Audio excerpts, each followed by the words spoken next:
piloter une chaîne de valeur, ça a une importance fondamentale, mais ça n'a pas la même importance que piloter un métier, piloter un silo, une business unit, un secteur, une fonction.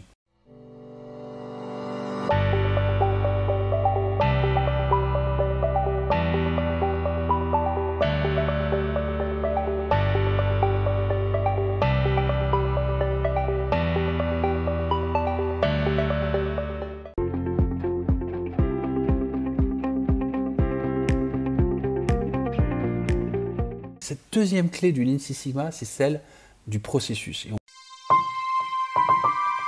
on voit ici cette image de bouchon qui montre un processus long et lent de véhicule qui amène énormément en fait, d'inefficacité et au passage de frustration. Mais c'est vraiment ce que nous vivons dans l'entreprise. Quand un processus est inefficace, certes, on n'est pas derrière notre voiture à attendre que l'étape d'après du processus soit réalisée, mais on vit la même chose du point de vue du client. On n'a pas le sentiment que le client est servi dans les temps, on a le sentiment d'une grosse inefficacité. Et c'est vraiment un besoin qu'on voit moins aujourd'hui dans l'agile, par exemple, dans les autres démarches, qui sont plus managériales, comme le lean management, qui oublient trop souvent cette dynamique de process qui fait la force du Lean Six Sigma. Alors c'est quoi cette approche process? Déjà, une entreprise fonctionne parce qu'elle a différentes fonctions de vente, de marketing, de production, de services après-vente, de logistique, qui, combinés ensemble, font la richesse de l'entreprise et la capacité de délivrer un produit, un service à un client. En fait, c'est comme un orchestre avec différentes musiques, différents instruments, différentes compétences qui s'assemblent. Et on a besoin d'avoir ces différentes compétences parce qu'il y a des spécialisations qui sont indispensables et qui font la richesse de l'entreprise. Maintenant, ces spécialisations, tout comme dans un orchestre, font des silos, font des parties qui sont harmonieuses individuellement, mais qui, ensemble, ne font pas forcément un orchestre harmonieux, une musique cohérente. Et c'est cette métaphore qui, en fait, plombe, de notre point de vue, j'en suis convaincu, le plus les entreprises. Aujourd'hui, une étude de McKinsey montre que 83 à 97% des CEO sont absolument convaincus que le problème le plus important de leur entreprise, c'est les silos, et qu'ils ne savent pas comment les traiter, comment travailler en transverse. Intéressant. On sait que c'est le problème le plus important, ou un des plus importants, et on n'arrive pas à mettre en place quelque chose de systématique qui fonctionne. Et les impacts sont 4 fois négatifs. Tout d'abord, le client. Le client, comme on ne s'intéresse pas à lui en transverse, tout le monde n'est pas aligné pour le servir au plus vite. Pourquoi? Parce que j'ai mes priorités de reporting, de métier. Donc je ne pense pas au flux du client. Je suis dans mon équipe comptable, dans mon équipe de production, je ne vois pas le client au bout. On n'a pas ce réflexe-là. Ensuite, il y a l'impact des employés. La perte de sens, marge de manœuvre réduite. Oui, il y a un reporting, il y a des objectifs qui tombent, les OKR, les objectifs key results, ou alors les ORC, les objectifs résultats clés, est une démarche de déclinaison des objectifs, silo par silo, métier par métier, équipe par équipe, qui perd du sens à terme, parce que les problèmes sont souvent inter-équipes, systématiquement. Il y a l'impact aussi business, les coûts, la productivité augmente, on ne se parle pas, il y a plein de zones d'ombre. Et enfin, il y a l'impact des partenaires qui ne comprennent pas à qui il doit s'adresser. Un fournisseur qui arrive, un prestataire, il dit « mais il faut que je parle à un tel ou à un tel ou à un tel, mais comment vous coordonnez ?» En fait, ces 4 impacts coûtent le plus à l'entreprise. Et attaquer ces silos, le Lean Six Sigma le permet toujours, mais trop rarement il est présent pour adresser ce qu'on va appeler une chaîne de valeur transverse de bout en bout et l'améliorer et la piloter.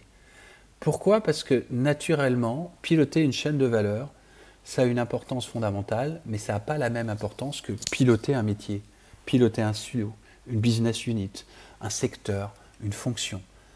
Et là, il y a une notion de pouvoir ou une notion de réflexe. Et on n'a pas le réflexe de penser en transverse client au quotidien, d'avoir des reportings dans ce sens-là, autant que par métier. La preuve, un comité de direction, un comité exécutif, comment ils sont structurés? DRH, directeur opérationnel, directeur financier, directeur business unit, etc., par secteur, par fonction, par métier, pas par client. Même si les directeurs business unit vont dire il faut être client. Les opérations, l'informatique, les RH ne vont pas forcément être d'accord. Donc souvent, notre organisation dans les entreprises reflète cette difficulté des silos. Et plus l'entreprise est grande, de 1000 personnes, 10 000, 100 000, plus cette complexité fait que ça devient très souvent kafkaïen. Et ces silos, c'est ce qui coûte le plus et j'en suis convaincu, à l'entreprise. Poursuivons. Justement, quelle va être notre attitude par rapport à cette problématique principale dans les entreprises? On peut attendre que le top management décide de changer ça. Et dans cette attitude-là, comme le dit Stephen Covey dans les 7 habitudes des managers efficaces, eh bien, on se concentre sur notre cercle des contraintes, sur lequel on peut agir.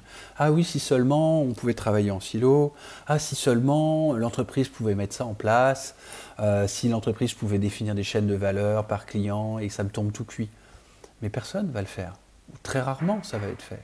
Très rares sont les entreprises qui, comme Spotify ou ING, à un moment a lancé des chaînes de valeur en agile ou GE, des chaînes de valeur complètes dans l'entreprise parce qu'elles en sont convaincues et qu'elles mettent tous les moyens dedans.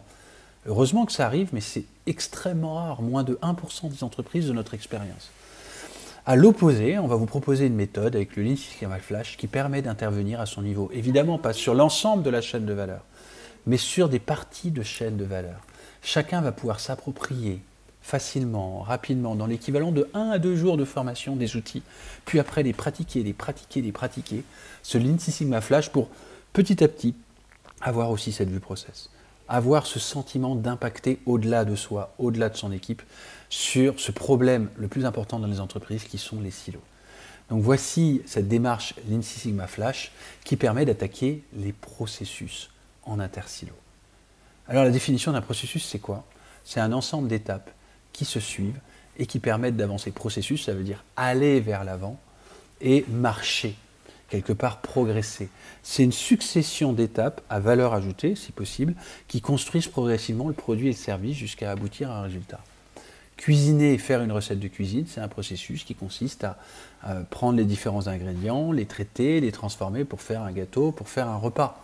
C'est exactement la même chose pour faire une voiture, c'est exactement la même chose pour faire un service intellectuel. Je vais consolider les différentes idées, je vais en faire des slides, je vais proposer un format, une offre, et je vais arriver avec une offre de valeur par rapport au client, qu'il soit interne, une formation interne, ou externe, une intervention par exemple de conseil externe. Et c'est exactement la même chose, cette vue processus qui paraît souvent conceptuelle est trop oubliée et elle pèse le plus sur l'entreprise. Alors justement, comment est-ce qu'on peut déjà la regarder? Je vais vous donner un premier regard qui est celui des 3D processus, les 3 dimensions de processus. Il y en a une qui est le 1, le niveau de détail. La deuxième, c'est le niveau de hauteur auquel on se positionne. Est-ce qu'on est à une vue d'hélicoptère ou est-ce qu'on est très dans le détail? Et la troisième, qui est la plus différenciante, c'est celle de valeur. Quelle est la valeur de cette étape? Quelle est la valeur dans le processus? En quoi il est important? À quel moment il est important? Et quand vous regardez ces 3 dimensions, eh bien on va retrouver plusieurs outils que nous allons voir dans le Lean Six Sigma Flash, qu'on retrouve aussi dans le Lean Management et dans l'Agile. Les voici. Vous allez avoir en premier, tout en haut, un outil de cadrage qu'on va voir dans l'étape Define, qui s'appelle le CIPOC, Supplier Input Process Output Customer. Il est fondamental et trop souvent oublié, qui permet de faire un cadrage sur un process. Et c'est tellement utile pour comprendre ce qui se passe, voir les enjeux.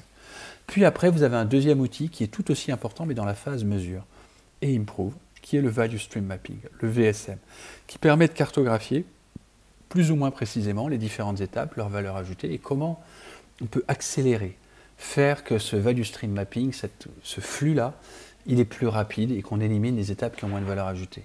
Puis ensuite, on ne va pas tous les approfondir volontairement, mais vous avez des diagrammes de mode opératoire, vous avez des standards, et vous avez aussi ce qu'on appelle le processus Input-Output ou IO, ou AMDEC, analyse des modes de défaillance, de leurs effets et de leur criticité, qui permet de fiabiliser un processus et de voir quelles sont les étapes qui pourraient ou qui peuvent défaillir pour les sécuriser et les garantir.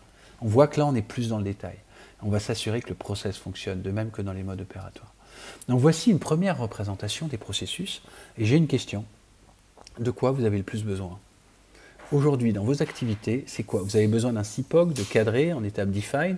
Vous avez besoin de plus aller dans le VSM, de commencer à cartographier. Encore une fois, vous pouvez le faire en 1 heure, vous pouvez le faire en 10 jours. Regardez avec le temps que vous avez, l'importance du sujet, quel est l'outil qui va vous être le plus utile? Ou alors, est-ce que c'est un mode opératoire? Ou est-ce que c'est une sécurisation dont vous avez besoin en termes de valeur pour, en effet, appliquer le LAMDEC et sécuriser, garantir les différentes étapes de votre processus? Ces outils-là, on va les approfondir autour de nos sessions sur le Lean Six Sigma Flash, étape par étape. Et dans chaque étape, 3 outils. Mais d'ores et déjà, regardez, tiens, j'avais pas forcément pensé à tous ces outils et toutes les dimensions qu'ils représentent. Regardez celle qui vous parle le plus et de quoi vous avez le plus besoin. C'est l'exercice que je vous propose maintenant.